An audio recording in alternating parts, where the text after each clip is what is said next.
నమస్కారం NSTV news కి స్వాగతం. నా పేరు సంధ్య. ముందుగా వార్తల్లోని ముఖ్యాంశాలు.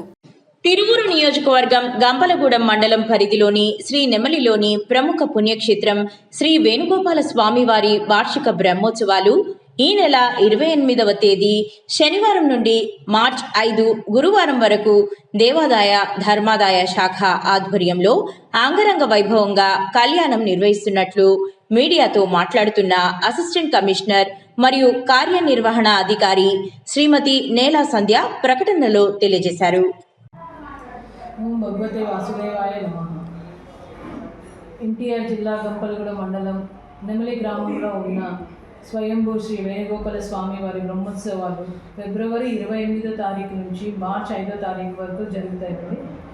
28వ తారీఖు ఉదయం స్వామివారిని పెళ్లి కుమారుని చేసి బ్రహ్మోత్సవాలు ప్రారంభిస్తాము.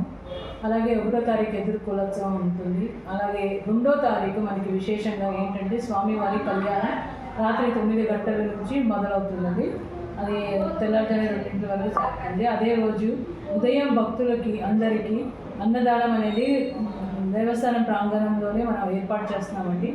ఆ రోజు ఎక్కువ మంది అశేష జనాలు వస్తారు కాబట్టి వారిని దృష్టిలో పెట్టుకుని మాకు మొన్న ఈ నెల 12వ తారీఖు ఆర్డీఓ గారి ఆఫీస్లో మాకు కోఆర్డినేషన్ మీటింగ్ జరిగిందండి. All departments, police, RWS, irrigation department, ఆర్ఎండ్బి, ఇంకా హెల్త్, ఫైర్, ఎక్సైజ్, ఇలాగా ఆల్ డిపార్ట్మెంట్ వారు కూడా మాకు కోఆర్డినేషన్ మీటింగ్ పెట్టి అందరికీ మాకు సూచనలు, సజెషన్స్ ఎలాంటి ఏర్పాట్లు చేయాలో అనేది మాకు గైడ్లైన్స్ ఇచ్చారండి. దాని ప్రకారమే మేము కూడా ఇవాళ మళ్ళీ ఎంఆర్ఓ గారి సమక్షంలో మళ్ళీ దేవస్థానంలోని కోఆర్డినేషన్ మీటింగ్ వేసుకుని గ్రామస్తుల్ని కూడా కలుపుకొని అలాగే డివోటీస్ని కూడా కలుపుకొని ఈ కళ్యాణం అనేది మేము జరుపుతామండి. దానికి కావాల్సిన అన్ని చర్యలు తీసుకున్నాము. అలాగే స్త్రీ శక్తి ఉంది కాబట్టి మహిళలు కూడా అధికంగా వస్తారు కాబట్టి ఇది కూడా మేము దృష్టిలో పెట్టింది.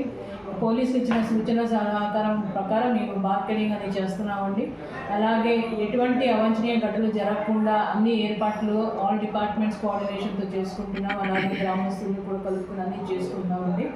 ఎటువంటి అవాంఛనీయ ఘటనలు జరగకుండా మంచి ఏర్పాట్లు అనేవి చేస్తున్నాం. వాటర్ పెడతామండి భక్తులకి. అలాగే మజ్జిగ డిస్ట్రిబ్యూషన్ అనేది ఉంటుంది.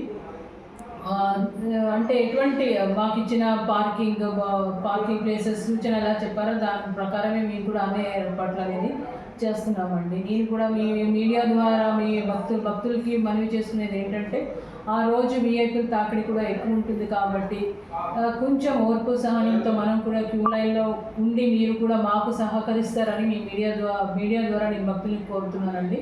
ఎలాంటి అవాంఛన మీకు ఎలాంటి ఇబ్బంది వచ్చినా కూడా మా దృష్టికి చేస్తే అప్పటికప్పుడు మేము కూడా అవి సరిచేసి ముందుకు సాగుతామండి. మీరు కూడా మాకు సహకారం అందిస్తే ఈ కార్యక్రమం అందరిది కాబట్టి అందరం కలిసి దీని బ్రహ్మోత్సవాన్ని మనము కలిసికట్టుగా చేసుకుని దీన్ని మంచిగా చేసి భక్తులందరికీ మనవి చేసుకునేది ఏంటంటే స్వామివారిని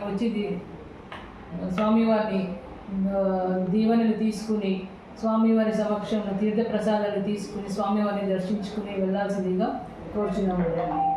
వల్ల ఆ రోజు గుడి అనేది ఉదయం 9 గంటలకి మూసివేయడం అవుతుందండి. మళ్ళీ 4వ తారీఖు ఉదయాన్నే గుడి తలుపులు తెరిచి ఆ రోజు మనం స్వామివారి చక్ర స్నానము అలాగే వసంతోత్సవము అనేది జరుగుతామండి. 5వ తారీఖుని స్వామివారి పల్లకి సేవ పుష్పయాగం అన్ని చేసి దాంతో మనం కార్యక్రమాలను ముగిస్తూ ఉంటాం.